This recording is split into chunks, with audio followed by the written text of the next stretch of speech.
Hello বন্ধুরা, কেমন আছো তোমরা?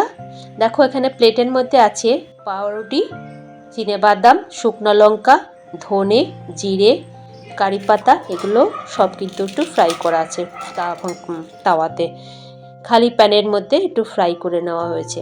আর এবার একটা পাউরুটিগুলো একটু টোস্ট করে নিয়ে এবার মিক্সচার মাধ্যমে একটু গুঁড়ো করে নেব।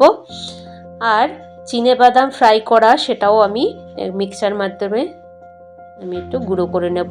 আর নিয়ে নেব শুকনো লঙ্কা, কারি পাতা, ধনে আর জিরে যেটা ফ্রাই করে রেখেছি, সেটাও আমি একটু গুঁড়ো করে একটা গুঁড়ো মশলা রেডি করে নেব। কুচানোগুলো একটা বাটির মধ্যে দিয়ে তার মধ্যে দিয়ে দিলাম বেসন, হলুদ, নুন, কুচানো লঙ্কা।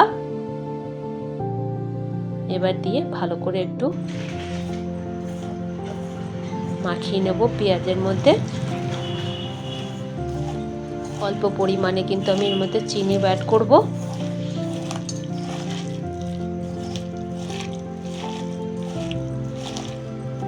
একটু জল দিয়েছি, জল দিয়ে আমি এটাকে পেঁয়াজের সাথে মাখিয়ে নিয়েছি। এবার ব্রেড, এটা আমি আগে গুঁড়ো করে নিয়েছি, আর দিয়ে দিলাম শুকনো মশলাগুলো যেটা আমি গুঁড়ো করে নিয়েছি, সেগুলো দিয়েও ভালো করে মাখিয়ে নেব এর সাথে।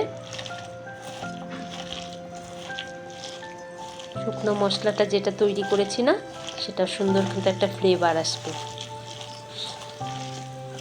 তারপর দেখো তেল গরম হয়ে গেছে, প্যানের মধ্যে তেল দিয়ে গরম করে তার মধ্যে এবার নিজের মতো শেপ তৈরি করে এর মধ্যে তেলের মধ্যে ভেজে নাও।